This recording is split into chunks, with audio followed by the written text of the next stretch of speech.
My experiences with human rights in my work, in my career as a doctor, has been from the beginning. I started my career as a doctor in Ghana in West Africa, and I remember that I had to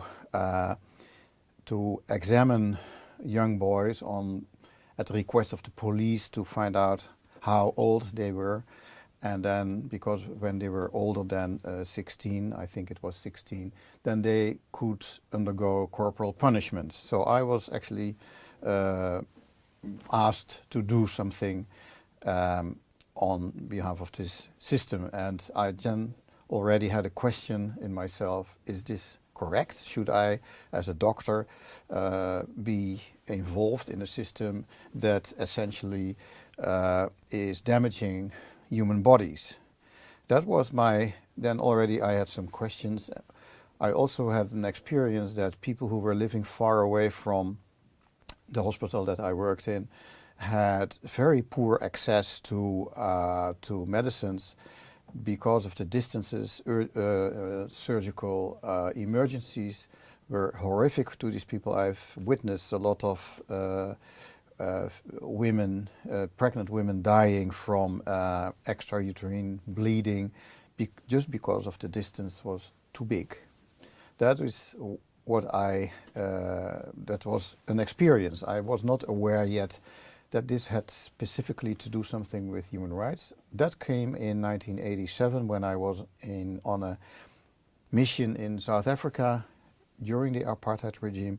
I was visiting colleagues who were anti-apartheid, and I was trying to map their situation, and I was deeply impressed by their resilience to oppose apartheid, to fight against discrimination, to document torture cases in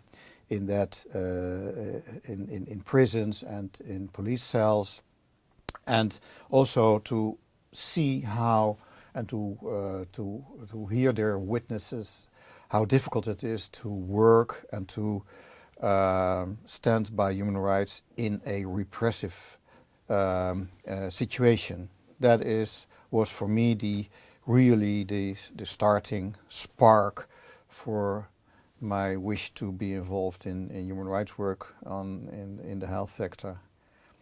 Later, that was a few years ago, we were involved in a campaign to stop torture in healthcare, because we realized that also within healthcare there were human rights violations. And to my surprise, as an experienced doctor, I never had realized that the poor access to pain treatment was such a huge problem. And I started to get involved in this problem, in this campaign. More than 80% of the world population have no access to adequate pain treatment, and we started to do work on this, and it resulted in a little victory that the World Medical Association has adopted a new policy that ensures the right to access to adequate pain treatment.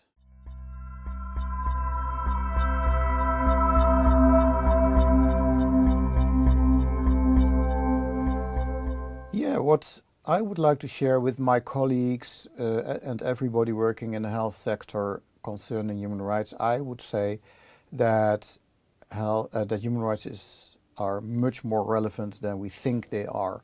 And if we are aware of real situations, our work situations, then I think you can easily see how important human rights are. For instance, when we have to treat people who are undocumented or have no insurance, what do we do? How does it? What do human rights tell us about this? How do we see the problem of inaccessibility of medicines? Another problem is that a lot of our colleagues are victim of brutalities in the sense of attacks on health facilities worldwide. There are a lot of conflicts where the fighting parties are not respecting the Geneva Conventions that protect health facilities, health medical transports, hospitals, and so on. And I think as a community of health workers, we should really be aware of this and join hands and join forces to stand up against these violations of human rights.